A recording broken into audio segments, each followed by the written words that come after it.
I never thought it would be an email, not a fight, not a long conversation, not some suspicious lipstick stain. Just one email, one line, 1 second that split my life in two. My name is Daniel Quinn. I'm 41 years old, and I run a private software firm in Portland. I used to believe that if you built something with honesty, treated people right, and stayed loyal, everything else would fall into place. I was wrong. It was a Tuesday afternoon, late fall, the kind of day where the sky forgets to be blue. I was in my home office, wrapping up a project for a healthcare client when I saw it. Subject follow up conference weekend, room 918, from Stephanie.Harper at northviewconsulting.com to Christina.Quinn at gmail.com. I clicked it out of habit. My wife Christina and Stephanie had worked together on a sustainability project. But what I read: "You left your scarf in my room again. Logan noticed it, said it still smells like your perfume. He's an idiot, by the way. Missed last weekend already." Logan, our friend Logan, the one I'd introduced her to, the one I'd vouched for at our wedding. I stared at the screen, not blinking and not breathing. I didn't make a sound, not that day, not that week, not for a long time.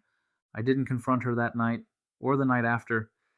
Instead, I began paying attention, like a scientist watching a virus grow. Christina and I had been married 9 years. Our love story wasn't lightning.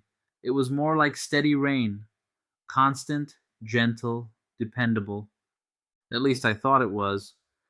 She worked in green architecture, traveled a lot. I always encouraged it, thought it made her feel alive.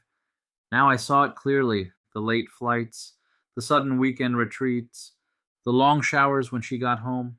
It had been going on for months, and I hadn't seen it, because I had trusted her. I did what any betrayed man does when he decides not to burn down the house, but to build a better one next door. I planned, not for a fight, not even for an apology. I planned for freedom, but I also wanted her to know what she'd done, not just to me, but to the life we'd built together.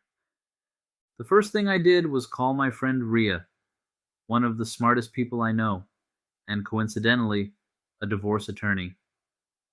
I asked her one question: how do I leave without her seeing it coming? She said, "You don't just leave. You disappear from her world like she never existed in yours." That night, the plan was born. I didn't stop being a good husband. I made dinner. I rubbed her shoulders when she looked tired. I even surprised her with flowers on a Wednesday, just because. She thought I was more in love than ever. She smiled more, laughed louder. Meanwhile, I was quietly separating accounts, moving money, setting up a new LLC, and working with Ria to build the most devastatingly clean break possible. And then I did something extra. Christina had always wanted to pitch a project to the city council, her dream eco-complex. She'd talked about it for years. I offered to help her polish her pitch. I helped her design the presentation, ran mock Q&As, coached her voice. The proposal was flawless. The project was accepted. She cried in my arms the night she got the email.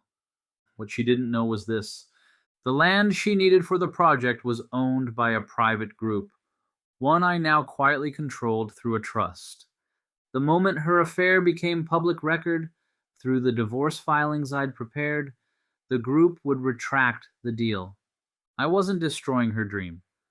I was letting her watch it burn. One night, about 6 weeks after I read that email, she walked into the kitchen humming.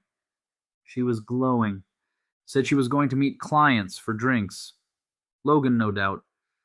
I nodded, kissed her cheek, and then sent the email.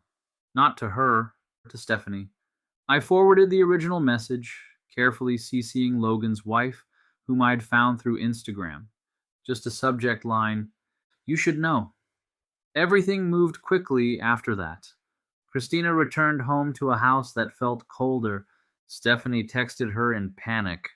Logan's wife posted a photo of her throwing his clothes into the driveway. And 2 days later, I filed quietly, publicly, and precisely. The press picked it up when someone from the city council leaked the scandal. Architect behind Eco Project in Love Triangle controversy. She denied it, of course, said it was private, misunderstood. But perception is reality, and in this case, reality hit hard.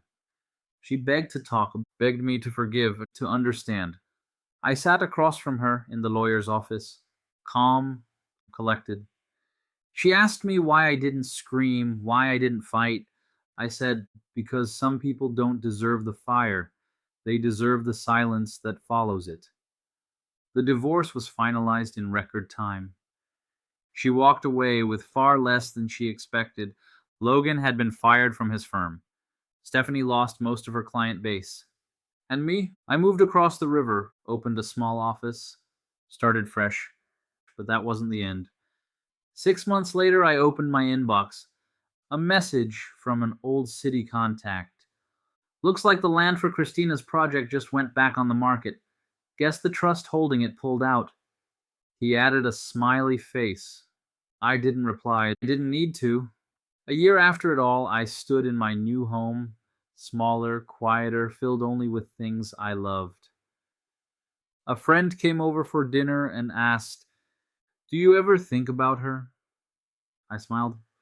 Sometimes, but mostly I think about who I became after her. They say revenge is best served cold. But sometimes it's not revenge at all. It's clarity, it's closure, it's freedom. And if you do it right, it's final.